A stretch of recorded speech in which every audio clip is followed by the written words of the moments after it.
Hi everyone, Sarah Carter with Usborne Books and More, and I'd like to talk to you about fiction for adults to enjoy as well.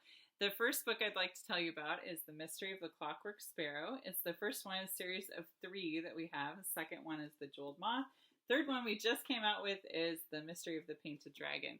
But this is a great series because it takes place in England at about the time when Harrods would have been coming into existence, the big department store. This one is called Sinclair's Department Store, so it's kind of a parody of that.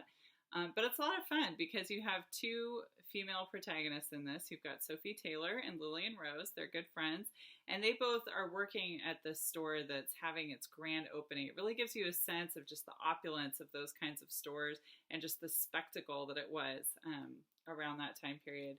So these two end up in a mystery so that they have to solve. The Clockwork Sparrow is stolen, so there's a lot of adventure involved in there. There's actually some codes to crack as well, so it's a very interesting, well thought out, fun series to read. The next series I'd like to tell you about is called The Last 13, and don't be fooled, 13 is actually the first book in this series.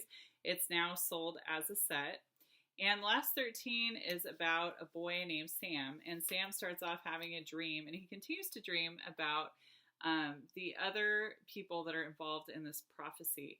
So if you like adolescent fiction, you like dystopian societies, if you're a Hunger Games fan, if you like Divergent, it's the same kind of a deal. So the world's going to end, and Sam needs to figure out who these other dreamers are before time runs out. So he has these dreams of all the other dreamers who are all over the world that all have dreams leading to this doomsday device that they have to find before it falls into the wrong hands. Really fun series.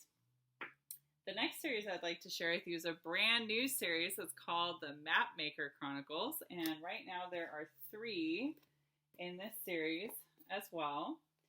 And this one is a lot of fun because it's based on the idea that a king wants to map out the world, because this is back when people thought that the world was flat. And so he sends out these map makers with these explorers to try to figure out what's really out there. And of course, there's a competitive edge to this. You've got explorers clashing with other explorers, and then also with the people that they find along the way. This is great for a sense of adventure. I couldn't put down this one, so I'm looking forward to reading the other two. And the last series that I'd love to tell you about is the Kuromori series. If you're a fan of Japanese culture or history, you'll like this series. It starts with the Sword of Kuromori, and then the second one is the Shield of Kuromori, and the brand new one we just came out with, the Stone of Kuromori. And in these books you have Kenny, and Kenny goes to Japan thinking that he is going on a trip that his grandfather is sending him on. But it turns out his grandfather was involved around the time of World War II in hiding some of Japan's secret treasures to keep them from falling into the wrong hands. There's a lot to do with kind of the unseen forces behind everything. You've kind of got spirits, there's vampires, there's all kinds of different things in this series that make it fantastical and a whole lot of fun. Finally, there are two books that I have to include in this video for you because they're just so cool.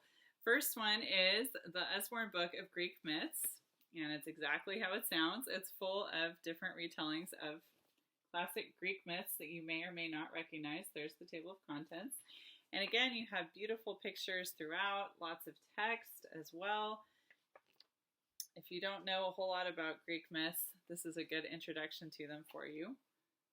Fun with all the illustrations in there. And the neat thing about this book is that at the very back of the book, there's Jason the Golden Fleece, very back of the book you have kind of a who's who of all the main players within the Greek myths. So this is a really good reference book to have. I'll show you that page too.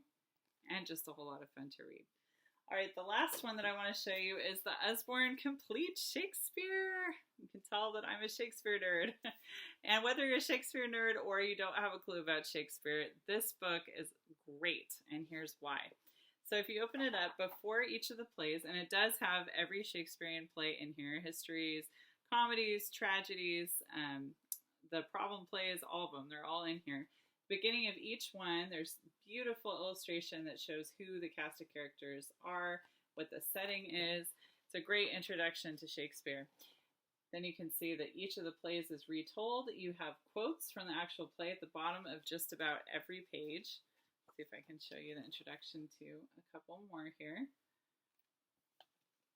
But it makes for some really good reading. And if you're tired at the end of the day and don't have a lot of mental muscle for tackling the original language on your own, this makes a great alternative. Thanks for joining me.